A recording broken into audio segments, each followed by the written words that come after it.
Ser Podcast. Michael Cunningham, welcome to Cadena Ser Radio. Nice talking to you. How are you? I'm very well, thank you. We are all born naked and the rest is drag. Todos nacemos desnudos y el resto es disfraz.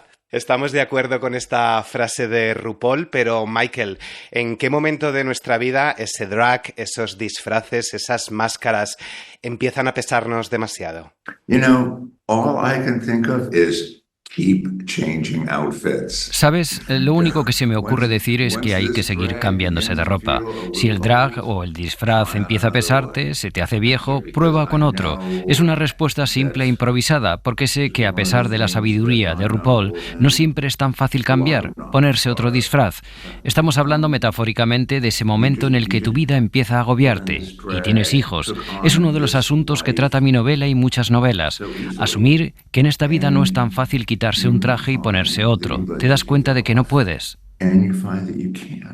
Esa es un poco la segunda parte de la pregunta, porque tus personajes en este libro, en Día, pero también en novelas anteriores, sufren todos una especie de crisis vital o una transformación en sus vidas, desde Nathan y Violet a los padres Dan, Isabel, Robbie, el hermano, una crisis que es individual y también es colectiva, de cada individuo, pero también del matrimonio, de la familia.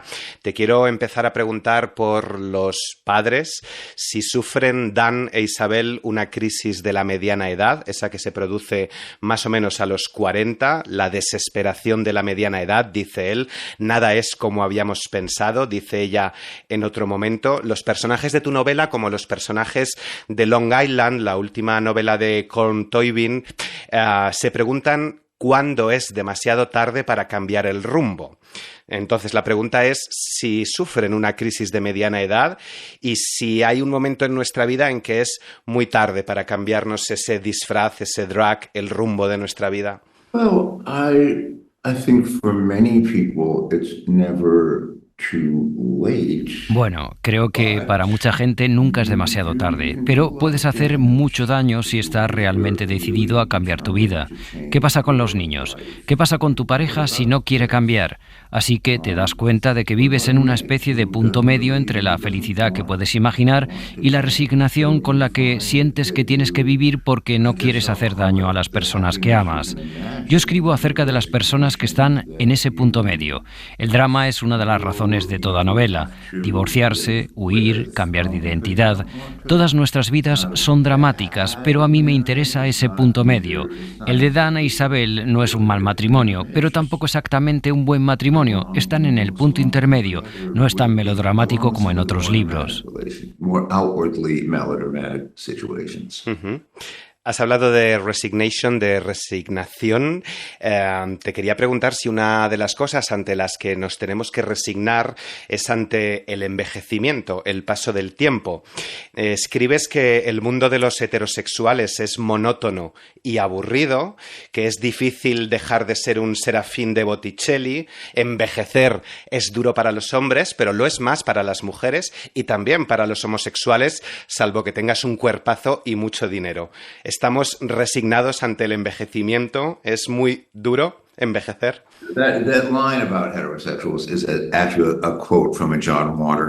Esa frase sobre los heterosexuales es en realidad una cita de una película de John Waters. Pero sí, ¿quién no tiene que lidiar con el envejecimiento?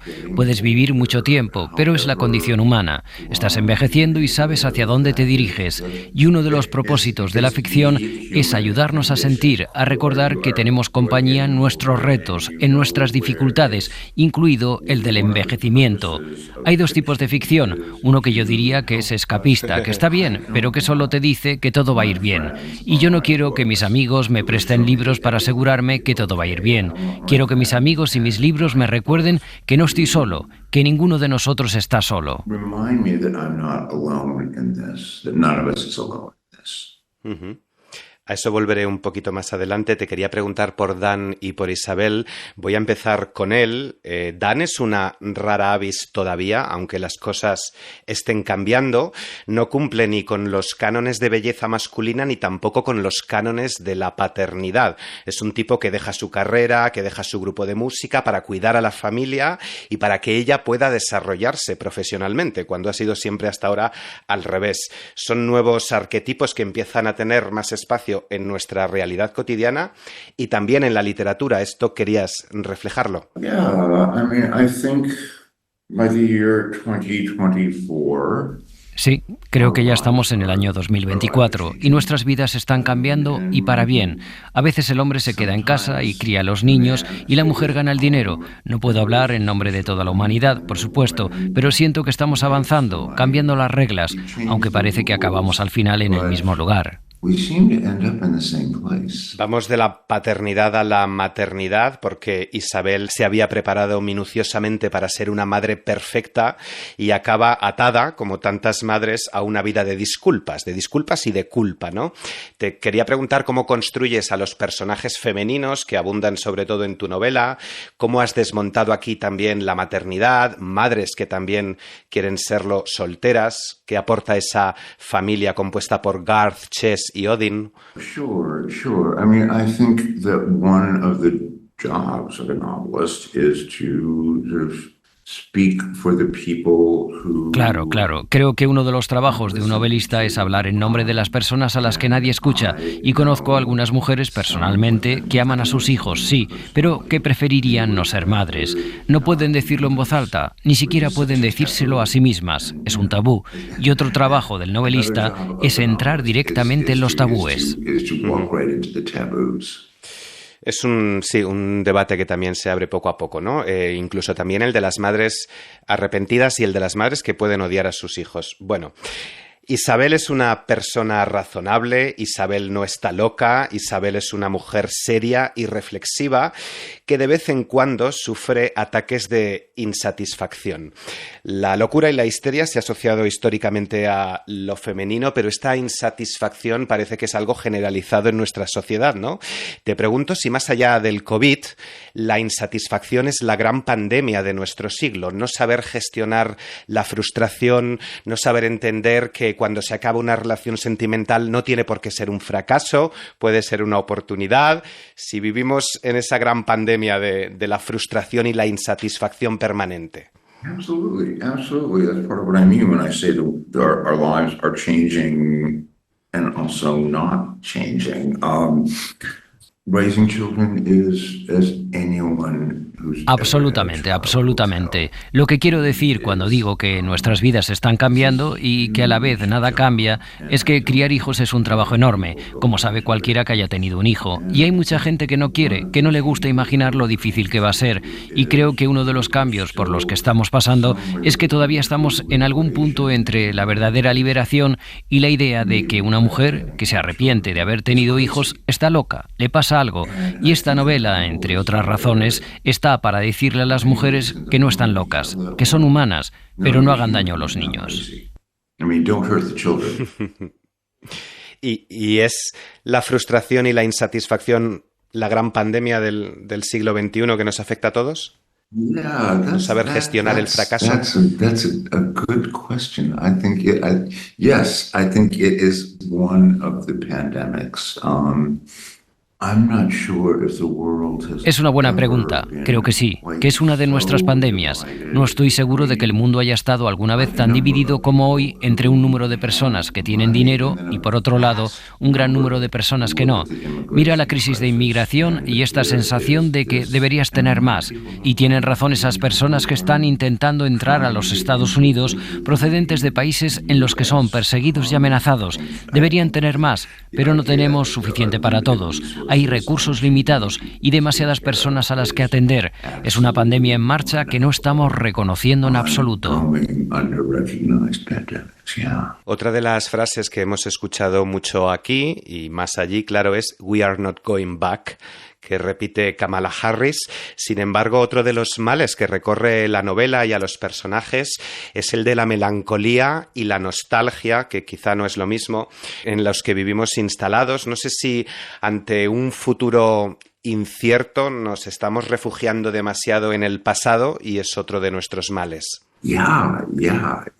And I think over-romanticizing the past is one of our... Sí, creo que en general idealizar el pasado es muy humano y a menudo es demasiado peligroso. Esa tendencia a creer que era mejor de lo que es ahora el presente. Yo siempre, a medida que envejezco, soy más y más propenso a escribir que esto es genial, que el presente es tan bueno como siempre. No dejes que nadie te diga que antes todo era mejor. Don't let anyone tell you that it was better in the past. De la paternidad y la maternidad a la familia puede ser una cárcel, la familia también es un negocio, la familia es una tripulación reclutada al azar y unida por razones legales. Te quiero plantear dos preguntas. La primera de ellas es la que plantea Robbie. Si crees que de verdad se puede sobrevivir a nuestra infancia. Right. Well, that is a question of Robbie's. Esa pregunta que se hace Robbie es la verdadera pregunta. ¿Tu infancia, tu experiencia temprana, te moldea para el resto de tu vida o no? Es una pregunta genuina para la que ni yo ni el resto del mundo, la psicología, tiene una respuesta clara. Pero tú siempre has reivindicado como la familia más allá de esos lazos legales, ¿no? Una familia hecha al final de otros lazos afectivos de personas a las que no estamos unidos por la sangre. Yeah. I think that started I started writing when the AIDS epidemic. Sí, creo que eso ocurrió cuando empecé a escribir durante lo peor de la pandemia del SIDA. Y ahora he escrito no sobre una, sino sobre dos pandemias que hemos atravesado. Muchas personas contagiadas eran hombres homosexuales. Muchos de nosotros llamamos a nuestras familias y les dijimos: tengo dos cosas que deciros. Soy gay y, lo siento, estoy enfermo. Algunas acudieron a nosotros, otras colgaron el teléfono. Así que formamos nuestras propias familias. Teníamos que hacerlo porque alguien tenía que cuidar de nuestros amigos que se estaban muriendo.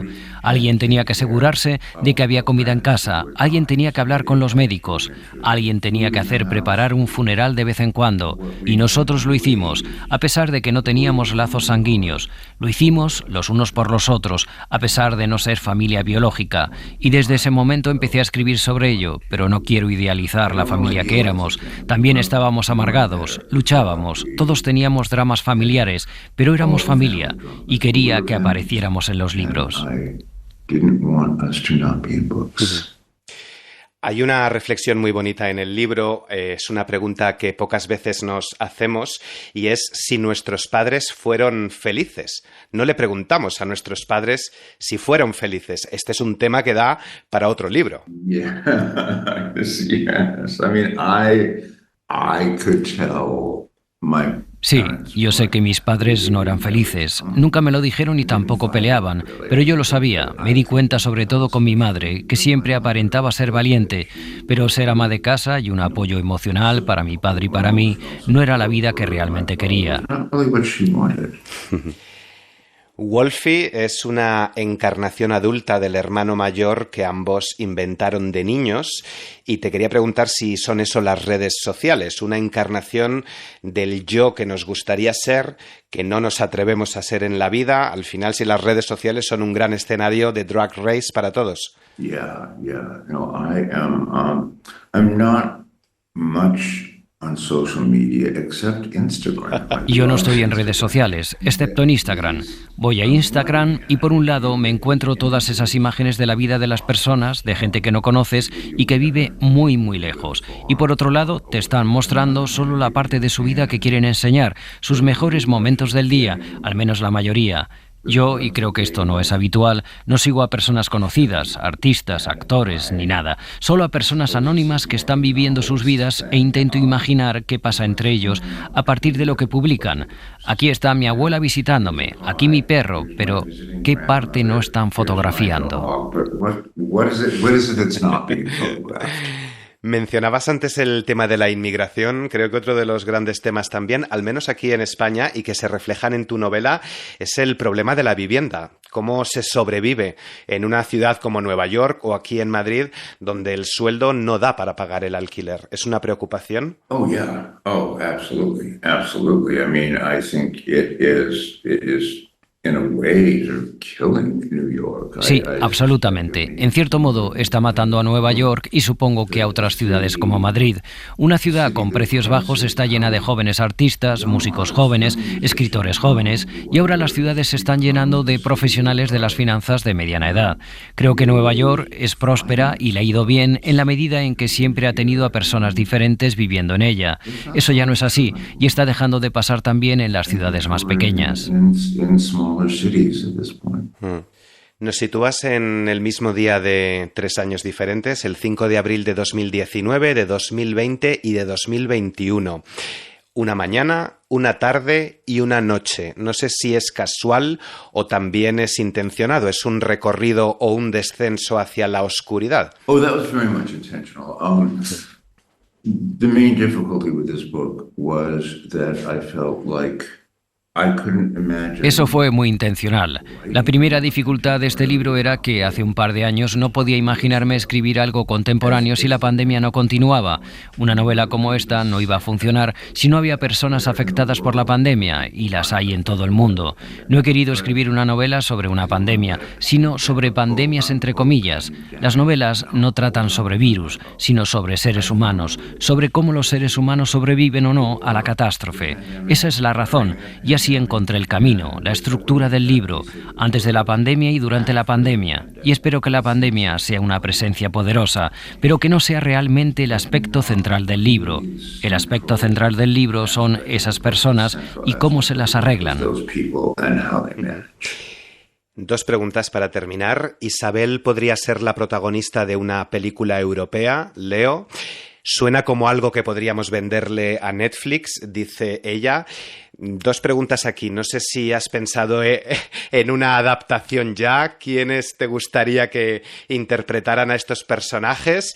Y si has sobrevivido al éxito de Las Horas, marcado mucho por aquella adaptación, claro. With the movie adaptation of The Hours, I certainly had... Cuando se hizo la adaptación cinematográfica de Las Horas, no me había imaginado a esos actores extraordinarios que interpretaron los papeles.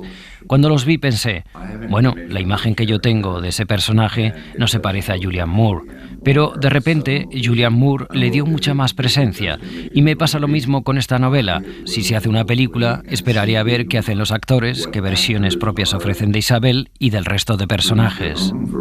Of Isabel and the others. Muchísimas gracias, Michael Cunningham. Thank you.